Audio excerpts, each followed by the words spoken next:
좋은 아침입니다. 우리 하나님께서 또 하루 좋은 하루를 주셨습니다.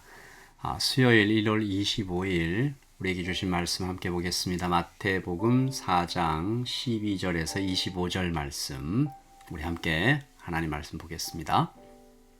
예수께서 요한이 잡혔음을 들으시고 갈릴리로 물러가셨다가 나사렛을 떠나 스불론과 납달리 지경 해변에 있는 가버나움에 가서 사시니 이는 선지자 이사야를 통하여 하신 말씀을 이루려 하심이라. 일러스되 스불론 땅과 납달리 땅과 요단강 저편 해변길과 이방의 갈릴리여, 흑암에 앉은 백성이 큰 빛을 보았고 사망의 땅과 그늘에 앉은 자들에게 빛이 빛이었도다 하였느니라.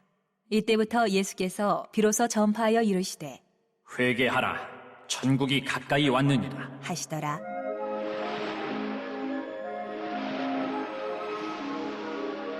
갈릴리 해변에 다니시다가 두 형제 곧 베드로라 하는 시몬과 그의 형제 안드레가 바다에 금을 던지는 것을 보시니 그들은 어부라. 말씀하시되 나를 따라오라.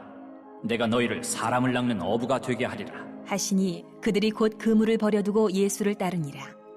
거기서 더 가시다가 다른 두 형제 곧 세베대 아들 야고보와 그의 형제 요한이 그의 아버지 세베대와 함께 배에서 그물 깁는 것을 보시고 부르시니 그들이 곧 배와 아버지를 버려두고 예수를 따르니라.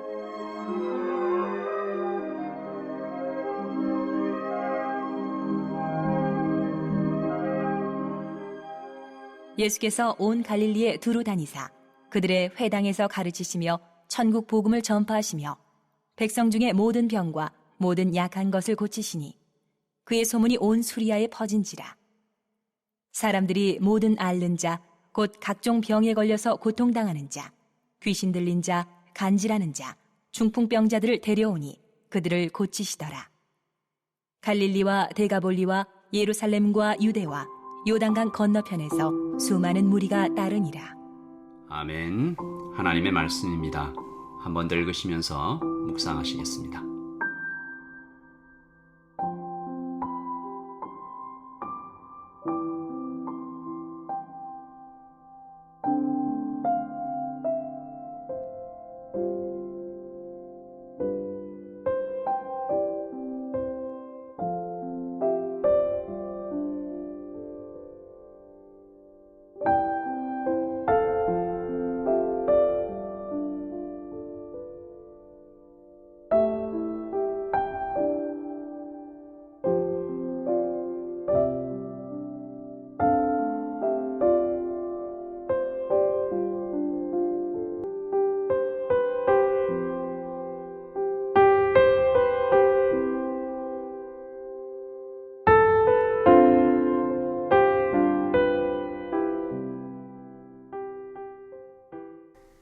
우리 어제 말씀 통해서 우리 안에 성령님 계신 것, 그리고 하나님의 사랑을 정말 충만하게 남김없이 받고 있는 것, 그리고 그 길 갈 때 있는 시험들, 하나님께서 우리를 살리시는 것이다 함께 보았는데요.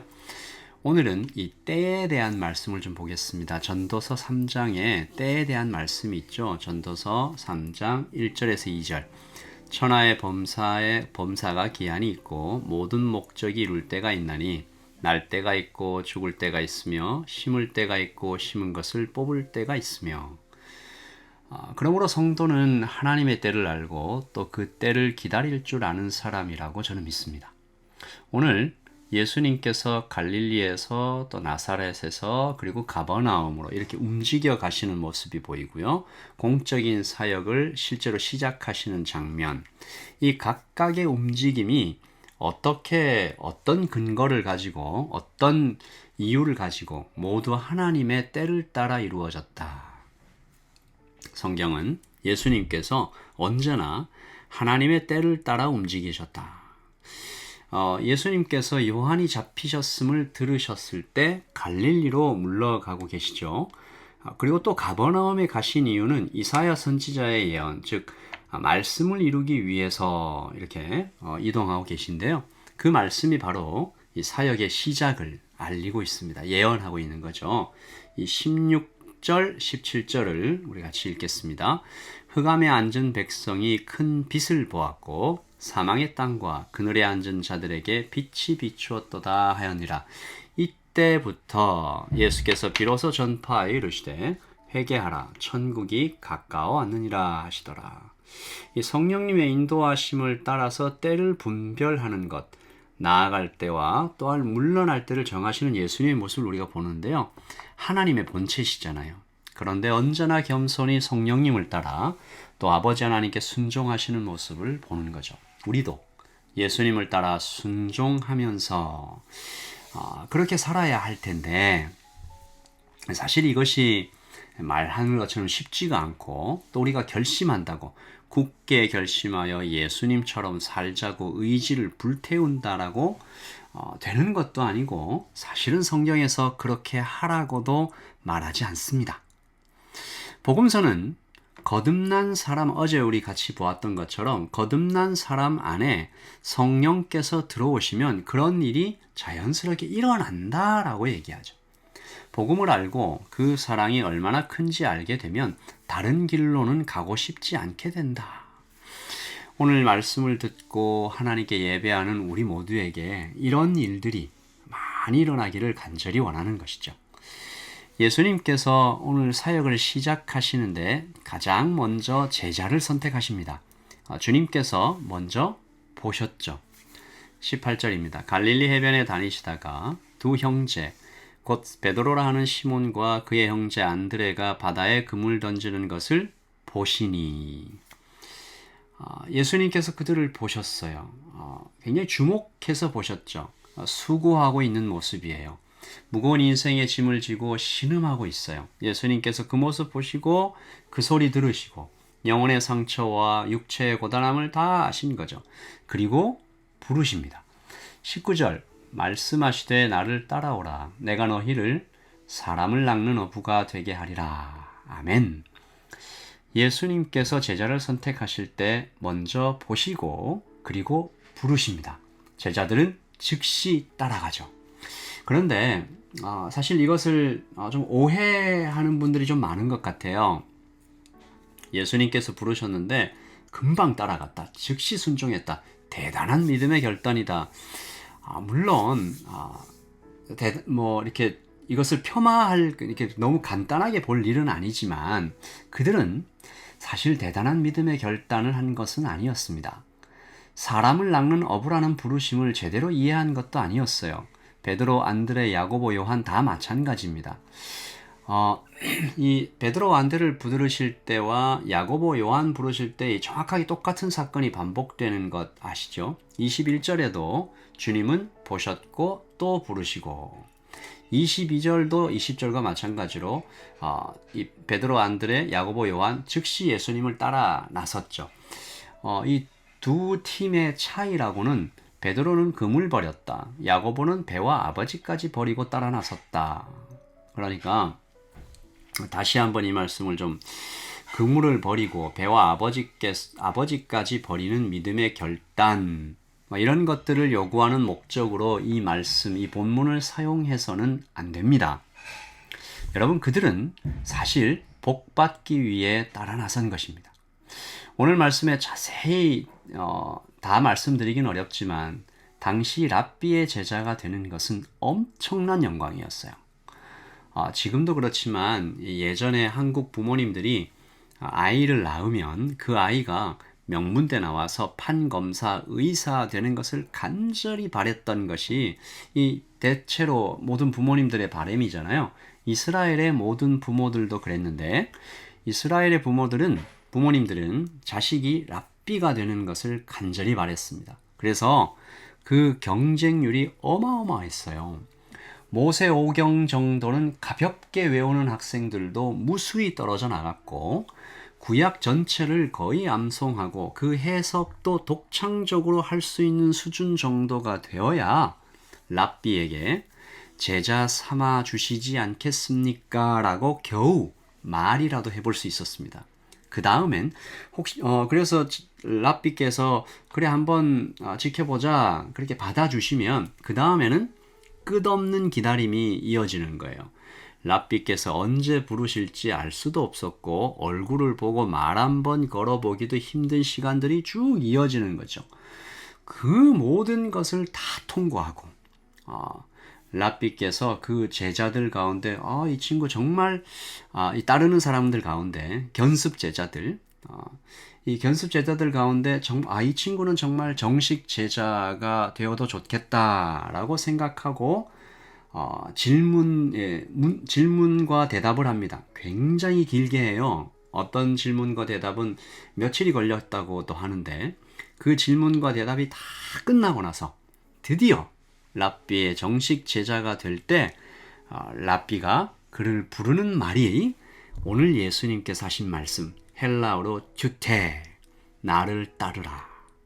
그 말을 들으면 여러분 어떻겠어요? 이 사람이 그냥 기쁨이 막 폭발하는 거죠.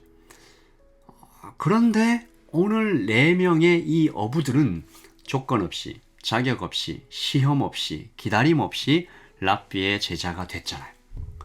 심지어 이 랍비 예수님께서는 친히 와서 불러주셨어요. 그들이 제자 되겠다고 찾아간 것이 아니고 굉장히 이상한 거죠. 랍비께서 제자들을 찾으러 나오셔서 그들을 불러주셨습니다. 여러분, 이것이 복음이죠. 너 자격을 갖추고 노력해서 오라는 것이 아니죠. 하나님께서 찾아오시는 것입니다. 이후에 이어지는 말씀도 다 마찬가지인데요. 23절 예수께서 온 갈릴리에 두루 다니사 그들의 회당에서 가르치시며 천국 복음을 전파하시며 백성 중에 모든 병과 모든 악한 것을 고치시니. 여러분, 이 말씀에도 회개하고 오라, 들을 준비를 해라 말씀이 없으세요. 그저 고쳐주셨어요. 상상도 하지 못했던 랍비의 등장입니다. 선지자의 등장이죠. 사람들은 열광합니다. 율법에 짓눌리다가 찾아온 은혜의 소식에 그들이 환호하고 기뻐하죠. 24절과 25절입니다. 그의 소문이 온 수리아에 퍼진지라. 사람들이 모든 앓는 자, 곧 각종 병에 걸려서 고통당하는 자, 귀신 들린 자, 간질하는 자, 중풍병자들을 데려오니 그들을 고치시더라. 갈릴리와 데가볼리와 예루살렘과 유대와 요단강 건너편에서 수많은 무리가 따르더라. 여러분, 이것이 복음입니다. 우리 주님이 이런 분이세요. 제가 얼마 전 한 청년과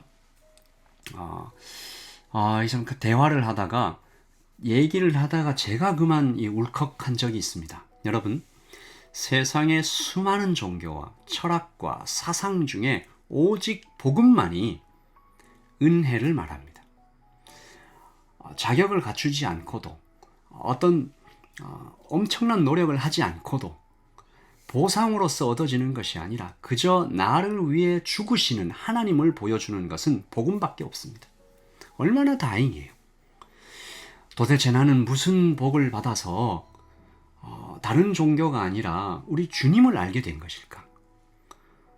어떻게 나는 남면 호랑객교나 저기 어떤 모슬렘이나 어떤 그런 토속 종교를 먼저 안 것이 아니라 정말 우리 주님을 내가 만난 것일까? 여러분, 오늘 아침에 우리 이 복음의 감격, 우리를 찾아오신 우리 예수님 앞에 감격하면서 우리가 기도하기를 소원합니다. 제자들을 찾아 나서신 랍비, 처음 듣는 거죠, 사람들이. 그리고 찾아와서 고쳐주시는 의사, 선지자, 랍비, 복음입니다. 우리가 올 한 해 예수님의 이런 은혜를 깊이 깨닫고 예수님께서 걸어가셨던 그 길을 나도 같이 좀 따라 걸어가기를 소망하면서 이 아침을 시작하면 좋겠습니다. 제 기도하겠습니다. 하나님 아버지, 복음을 만납니다. 은혜를 만납니다. 자격을 갖추고 오라는 것이 아니라 먼저 찾아오셔서 너 나의 제자가 되어라.